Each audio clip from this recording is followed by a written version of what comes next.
Now I want to talk about the suspicious timing of a tweet. It was made by the Human Rights Committee at 10:01 in the morning. They tweeted a report by UK Parliament, which was called Black People, Racism and Human Rights. So the report was saying that a lot of the racial issues in the UK have not only not improved, but some of them are actually getting worse. Should we read into the timing of the tweet, and why do we think these issues are not being tackled? Now, I will say the timing of the tweet was wildly suspicious, okay? It was suspicious. It was really suspicious. And at first, the person who doesn't doubt, the person who, tries to be wholesome inside of me, thought to myself, maybe they tweeted it so that when everyone woke up in the morning, they would see it. That's what I was initially thinking. I tried to be wholesome about it. But then I just thought, no, they know that we're locked up at home with nothing better to do. We're up all hours on the timeline. So I thought to myself, no, it is suspicious that to me, it was just, who is working at this time? It was like, oh, I just finished the report, so let me tweet it right now. It was just wild. I didn't understand the timing. So there's no excuse for the timing. I find it wildly suspicious. I don't understand why a government report would come out at that time of night and you let us know.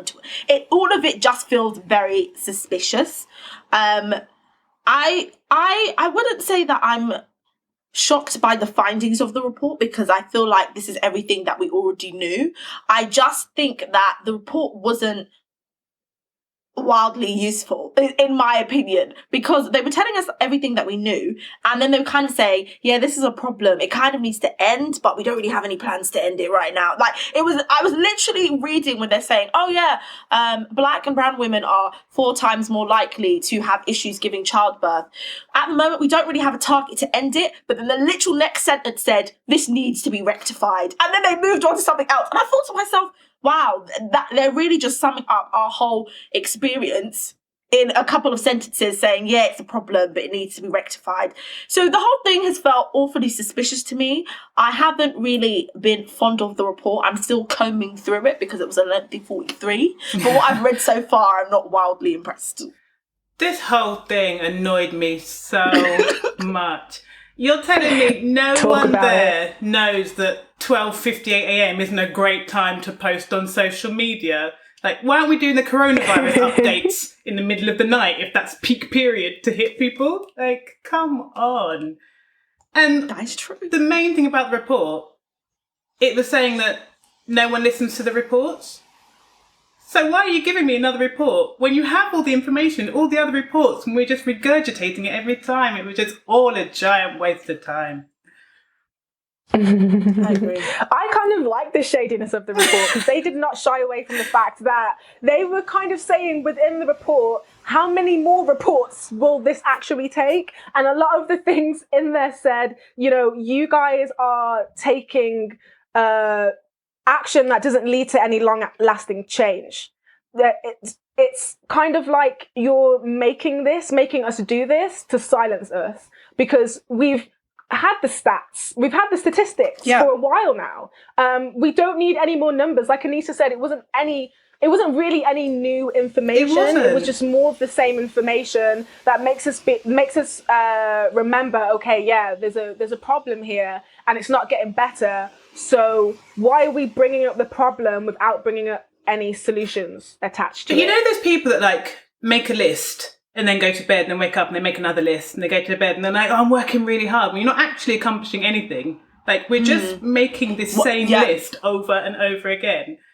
We're regurgitating the same information, but no action is actually being taken. One of the suggestions in there was implement the David Lammy report. Next one, implement the Windrush report. Why do you need another report to tell you to do the thing the last report said? It just doesn't make any sense. Yeah. Do you guys know who actually wrote the report? No, I don't. I don't. No, do you? No, that's what I was going to ask you guys, because I thought to myself, who actually put this together? Because I just want to know, not that it would matter or not, but I just want to know what they look like. I just want to know, and who is in charge of letting us, the people, know? Yeah. Because the Twitter thing is so wild. I can't think of any good reason. Not unless they were just purposefully trying to antagonise us, oh, I'm doing this for clout. I know this is going to get lost. I can't think of any good reason why you would do that. But in terms of why none of these issues have been tackled, why do you guys think that is? Government doesn't care enough. Like, I mean, the long and short of it, like, if you know what to do and you're not doing it, I can only suggest you don't care. Yeah, I agree. I think it's same to things we've said so many times on this show and things that I know that Black and brown people have said so many times before. But it's just our issues are never at the forefront, nor do they seem to be urgent or pressing or important enough to actually take real action. We get a lot of like symbolic action versus actual real action. So they'll give us one black post box so we can think about our ancestors, you know? And I mean, I would have been impressed with the post box if I could then send magical letters to my ancestors, but I couldn't. So there was really no relevance to it. They give us all this like symbolic action because we hear you, we care, but it's not actual anything that's going to drive any change within system, within the society. I think the reason why nothing is happening is because they simply don't care. And then there's good enough reason at the moment to say, oh, we're dealing with Brexit, we're dealing with the pandemic, so we can't really tackle these issues right now. But there's always going to be something as to why they can't do something right now. But I don't think there's any excuse for it. Yeah. I mean, I think even again in the report, it said that these issues are not being acknowledged in a way that show that they are a priority. Yeah. So it is frustrating because, like they said, like every year we make a report and every year we talk about the changes that need to be made. And yet every year these changes are not implemented. And so both of you have just said now that, okay, it's probably because the people who have the power to implement these changes don't care enough to do so. Then what next? Because if you have the people who have the power to change our circumstances and they don't care enough to do it, what do we do next? I think it has to be either public pressure to be like, this isn't who we are and this isn't our government and we need to change the way that you go about the things. Like, it needs to be more, I'm not sure if the government has any shame left to kind of like tap into, but we kind of need to like shame them into doing something. Or the other thing that moves government is like financial clout. So I think if it's going to be, I think one good thing that's come from this like horrendous summer is kind of like the black owned economy and the black owned businesses that are actually beginning to grow. So I think that's the type of thing. The language that government understand is like money and coin. So when that starts to have some sort of power, then I think maybe they're like, maybe we do need to listen to this economy because it's actually having some weight on us. But until then, they've got no reason to listen.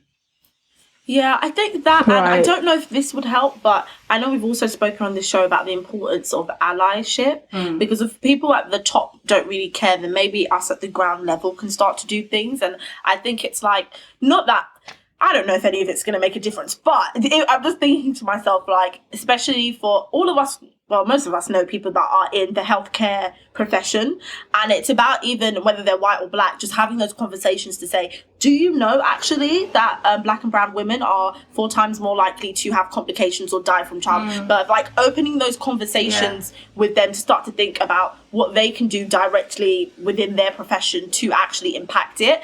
But that's the only thing I can really think of right now. What are you thinking, Luanda?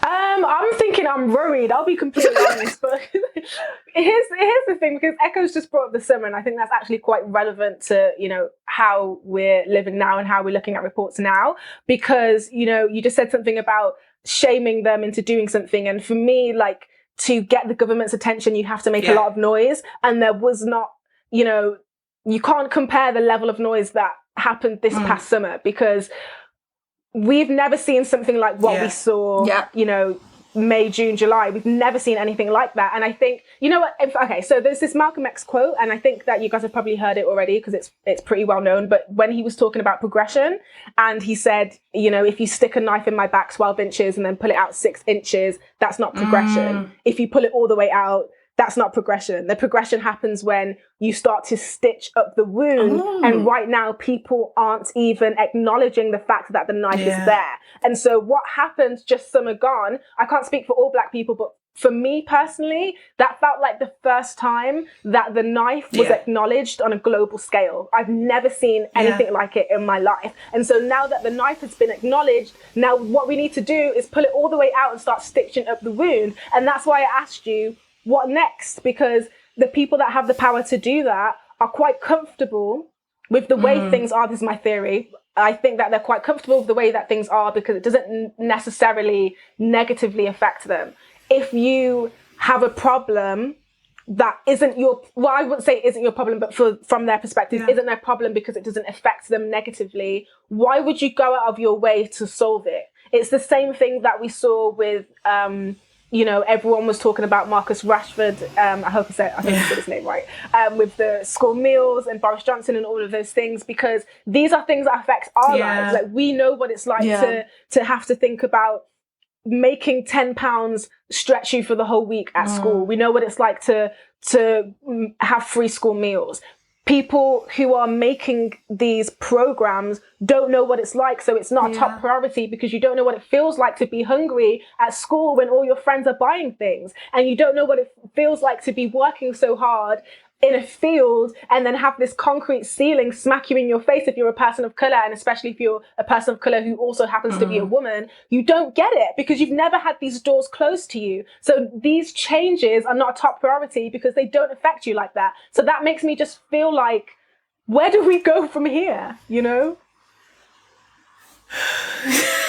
I don't know, because even as you're talking, I'm listening and I'm like, yeah, we need to stitch up the wound. I'm with you. That was the first time I heard that quote. It was very lovely. And it was like, and I was like, we need to stitch up that wound. But I don't even know where to start. If I'm absolutely honest, I don't even know where to start with it all. But I think the biggest human rights movement, I think, in history was this summer. So I have hope, enough people that don't understand how it feels will still get behind something that they can now see and know is wrong. And there's so much hidden history coming up, and the fact that we don't teach history properly in this country at all, and all these stats about childbirth and stuff. This is the first time so many people are hearing it. Obviously before they didn't understand what we were all complaining about if you'd never had access to the information. So I think if we let that sink in, and then we need the country to say, this isn't who we are. Because until you say it's not who I am, it is. So we need the whole nation to be no, actually, this isn't how we treat people. And that will take a while. And I believe in the goodness. I do. See, there's that little bit of wholesome me also that believes in it, wants to believe in it, wants to hold on to it. I think what will have to happen first is accountability. And we know that a lot of people in power usually have an issue with the whole accountability piece. But there has to be, because if you're giving us another report that says to us, we've had many reports and things are still not happening, especially in wake of everything that's already happened this year, then it's just going to further add to the point. And I think we'll also then will have a ripple effect of more kind of backlash to happen, or even more informing, should I say, to happen, informing of our rights. It's tough.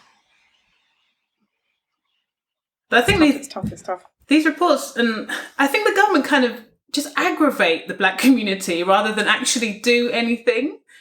All these reports, all this lip service, and then those post boxes. Who signs this stuff off? I just don't understand. I know what the people need. 4 black post boxes. I told you, if it was magical, I would have understood it. I would have so understood it if it was magical. Just not. Can I write to exactly. Can I write to my ancestors and what's going on? But actually, I think that there's a lot to be said in terms of, ECKOES, you just made the statement, are you just trying to aggravate us, or are you trying to get a problem solved? Because I think there's a lot to be said about the mentality of victimhood. And so when you see those kind of videos, when you're watching people literally have the life sucked out of them, and you're reading the reports about things that are happening to people who look like you, and Anissa, you made that point about childbirth and things like that, the level that it messes up your psyche is undeniable. And so sometimes it feels as if these things are kind of there as another obstacle, because you might have your physical obstacles and your institutional obstacles, but mentally you can overcome anything until you can't. And the things that make you feel like you can't is all of these problems with no solutions, all of these videos with, you know, that end in death, like, oh, this person died by knife, this person died by gun, this person was, I think there was these two athletes that got dragged out of their car in front of their child, and we're just regurgitating and swimming these things around the internet without actually taking care of ourselves and without actually looking for solutions to the problem. We're so focused, we're so tunnel visioned on the problem itself without looking for a way to get out of it, you know? But I think when Boris Johnson himself said stuff like, black people need to stop this sense of victimhood, like, I think it was like a couple of weeks after George Floyd's murder, like, if that's the mentality from the, like, guy with the most power in the country, why are we surprised that nothing happens? When you use words like that, when a man has just been killed, like when you're, oh, it's victimhood, it's like, well, yes, he's dead. Like, it's so wild to me. Yeah, I think on the other end of it though, like in terms of like someone like Boris Johnson saying it, I feel like it is used as a means for gaslighting, because like not just people like Boris Johnson, but we've had comments on our videos, on Ethnically Speaking videos, of people talking about, oh, why you guys keep saying it all the time, like this does nothing for us, like, oh, it's not that bad, racism's over, and all of those things. You're gaslighting people and you're not living in reality. So there's just there was a comment that I love under Lewis Hamilton's post. He said, someone said, no, Lewis Hamilton's always wearing his like Black Lives Matter everything. Someone said, oh, Lewis, why are you posting this? You're going to start racism again. Lewis Hamilton is responsible for starting racism again. But why? There were so many things wrong with that statement. Like, no, Podo, I cannot. Wow. Yeah, but that's what you're living with. Like, someone literally thinks that like racism's over in this picture. We'll start it all again. Yeah. It's calculating, man. People genuinely think that talking about it continues it or creates it. It's wild. If the worst was just talking about it, maybe we wouldn't be that bad. But it's all the other things.